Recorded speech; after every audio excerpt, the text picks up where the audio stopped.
नमस्कार। राजवीर सिंह सोलंकी विकासशील भारत के लिए एक बार पुनः महत्वपूर्ण विधानसभा की गणना, इतिहास, उसका भूगोल, उसका मैथमेटिक्स सब आपके सामने लेके आए हैं। बहुत ही महत्वपूर्ण है। उसके इतिहास के बारे में चर्चा करें। उसका इतिहास ये है कि 1362 में सन 1362 में राजा हर्षवर्धन जी जो राज था, उनके ज़माने में सोरन गांव में, इसी क्षेत्र के गांव में खाप पंचायतों का चलन प्रारंभ हुआ था। खाप पंचायतों चलन इसी विधानसभा में गांव में सोरन गांव वहाँ से शुरू हुआ था और 1362 में राजा हर्षवर्धन के टाइम में। उसके बाद अंग्रेज यहाँ से चले गए 1950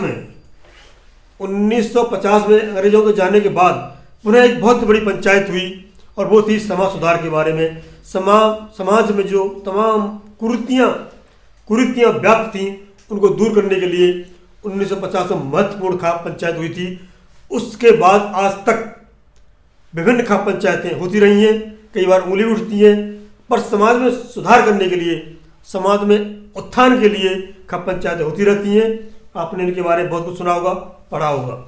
और इसका इतिहास की बात करें हम, कभी यह हिंडन नदी इस एरिया से बहती थी और तरबूज के लिए बड़ा फेमस था, किंतु अब विलुप्त हो चुकी है। ऐसा वहाँ पे अब समापन की ओर है, हिंडन नदी नहीं है। और एक इतिहास का यह है कि चौधरी चरण सिंह की कर्मस्थली रही है। बाबा टिकैत जो किसान आंदोलन के मसीहा रहे हैं, उनकी भी गांव इसी में पड़ता है। सिसौली गांव कर्म क्षेत्र यही है। तो यहाँ पर सिसौली गांव, सोरन गांव तो महत्वपूर्ण गांव हैं, जो ऐतिहासिक गांव हैं और खाप पंचायतों के लिए प्रसिद्ध हैं। एक और महत्वपूर्ण बात यह है, संजीव बालियान जो मुजफ्फरनगर सांसद हैं और उमेश मलिक जो विधायक हैं, इसी क्षेत्र से आते हैं। बड़ी टक्कर है, कांटे की टक्कर है यहाँ पर, क्योंकि किसान आंदोलन की जड़ है सिसौली है। सिसौली बालियान खाप पंचायत का गढ़ है और महसी टिकैत के बेटे नरेश टिकैत जी इस समय बालियान खाप के चौधरी हैं। तो बहुत महत्वपूर्ण हो जाता है यहाँ पर इस बार विधानसभा का चुनाव। इसका आंकड़े देखते हैं किस तरह से हैं।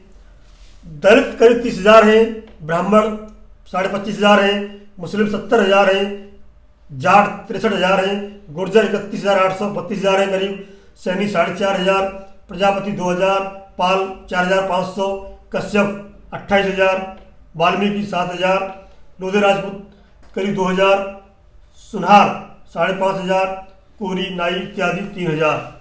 ये यहाँ का मुख्य आंकड़ा है, जातिगत आंकड़े हैं। आप खुद ही देख लीजिए। टोटल वोट यहाँ पे करीब है 3,60,000 मोटा, जो कि 67% यहाँ पिछली बार इलेक्शन रहा था। और ये सीट 2012 में आई थी। पहले खतौली में आता था, कुछ एरिया इसका, कुछ दूसरी में था। 2012 में इसका अस्तित्व में आई और विधानसभा बनी बुढ़ाना। 11 नंबर है ये। यहाँ का जो पिछली बार आंकड़ा क्या रहा है, कितने पे जीत हुई, कितने प्रतिशत वोट किसको मिले, उस पर नजर डालते हैं एक बार। बीजेपी 97,781 वोट लेकर के पहले नंबर पर रही थी। 40.55% मत मिले थे। नंबर 2 पर समाजवादी पार्टी रही थी 84,580, बीएसपी 30,000, आरएलडी 23,700। अब कुछ परिवर्तन हुआ है, आपको पता है। सपा और आरएलडी मिल गए हैं इस समय, और बीएसपी मुझे कहने की आवश्यकता नहीं है, आप खुद समझदार हैं। तो बीजेपी से रिपीट किया है उमेश मलिक को। सपा और आरएलडी से राजपाल बालियान हैं। बालियान खाप बताया था मैंने आपको, बालियान खाप के चौधरी हैं नरेश चौधरी, सिसौली गांव से आते हैं। और किसान आंदोलन में सिसौली गांव की चर्चा खूब हुई थी। हम भी गए थे सिसौली गांव में, पूरी वीडियो बनाई थी वहाँ की, उसमें चर्चा करेंगे मुद्दों में। तो देवेंद्र कश्यप कांग्रेस से हैं, मोहम्मद आरिफ, हाजी मोहम्मद अनिस ये बीएसपी से हैं, उमेश मलिक बीजेपी से और राजपाल बालियान सपा आरएलडी से। अब 97,000 मिले थे, 84 और 23। खुद देख लीजिए गणित कहाँ जाता है। पिछली बार 97,000 और 84 और 23 मिल जाते हैं, तो आंकड़ा कहाँ पहुँचेगा और हवा कहाँ बहेगी। और दूसरी तरफ देखें तो हम मुस्लिम और जाट खास तौर पे, बाकी लोगों को जोड़ेंगे तो करीब ये 1.5 के करीब पहुँचते हैं। तो आंकड़ा काफ़ी मजबूत है आरएलडी और सपा का, क्योंकि भाजपा भी कम नहीं है। भाजपा का वोट बैंक है, ब्राह्मण हैं, गुर्जर हैं इस समय, और बहुत सारे लोधी राजपूत हैं, काफ़ी लोग हैं, क्योंकि उनको 97,000 मिले थे, ऐसे नहीं मिले थे, उनका वजूद है, उनका आधार है। टक्कर कांटे की है, जो ज़्यादा मेहनत करेगा, ज़्यादा युवाओं को लुभाएगा। युवा भी करीब यहाँ पर 11,000 के आसपास हैं, हमने पता किया था रिसर्च में। तो 11,000 युवा वोटर हैं जो पहली बार वोट डालेंगे, और करीब 8,500-9 हज़ार दूसरी बार वोट डालेंगे। तो जो करीब 18-20 हज़ार का आंकड़ा है, ये प्रभावित करेगा किधर जाता है, किसका झंडा उठाता है, किसकी बटन दबाता है, ये देखने वाली बात होगी। अब आते हैं मुद्दों के ऊपर। हम मुद्दे क्या क्या यहाँ पर प्रमुख हैं। 3 मुद्दे छाए हुए हैं आज की डेट में, प्रमुख मुद्दे बता रहा हूँ मैं आपको। पहला मुद्दा है पलायन, जो कैराना की बात की थी, वो पलायन का मुद्दा यहाँ भी है। दूसरा मुद्दा है मुजफ्फरनगर दंगे, और तीसरा मुद्दा है जो बहुत ही ज्वलंत मुद्दा है, 13 महीने लगातार सड़क पर बैठने वाले किसानों का किसान आंदोलन मुद्दा है। ये तीनों मुद्दों पर उलझन है किसानों की, युवाओं की और वोटरों की।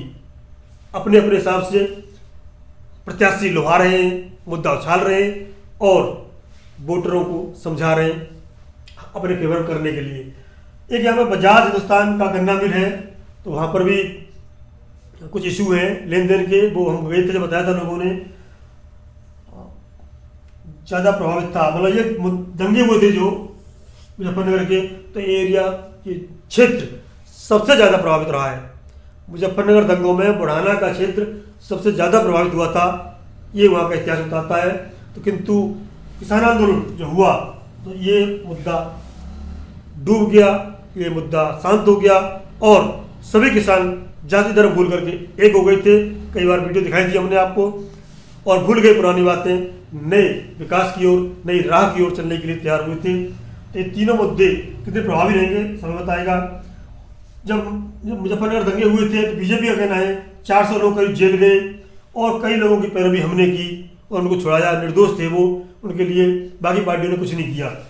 किंतु किसान आंदोलन वाले कहते हैं मैंने 700 लोगों को खोया और बीजेपी ने कुछ नहीं किया, ये इनका आरोप है।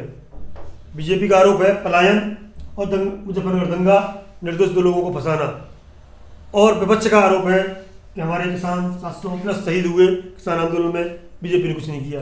ये प्रमुख मुद्दे हावी रहेंगे, और देखना होगा कि ये जातिगत आंकड़े हैं, ये मुद्दे हैं, ये इतिहास है। 11 नंबर बुढ़ाना विधानसभा क्षेत्र का करीब 67% ठीक है मतदान। हम आशा करते हैं, अपील करते हैं वोटरों से कि ज़्यादा से ज़्यादा वोट करें। ये लोकतंत्र का उत्सव है, इसे मनाएं, और इतनी वोट करें कि बुढ़ाना क्षेत्र का नाम हो और अच्छी वोटिंग हो। और इन मुद्दों में से कौन से मुद्दे आपको लगते हैं, हमें कमेंट में बताएं। उन्हीं मुद्दों पर अलग से वीडियो बनाना चाहेंगे कि जो भी मुद्दे मैंने सर्वे किया था, सर्वे दिखाऊंगा मैं। किसान आंदोलन भी बहुत बड़ा मुद्दा था। किसान आंदोलन हमारे सर्वे में करीब 67% मुद्दा रहा है, वो आंकड़े आपको। हाँ, एक जानकारी और दे दूं मैं, बहुत जल्दी हम डिजिटल बोर्ड लाने वाले हैं। इस बोर्ड को रिप्लेस कर देंगे, डिजिटल बोर्ड लाएंगे, उसमें वो गणना भी साथ साथ रहेगी, तो हमें अलग से लगाने की आवश्यकता नहीं पड़ेगी।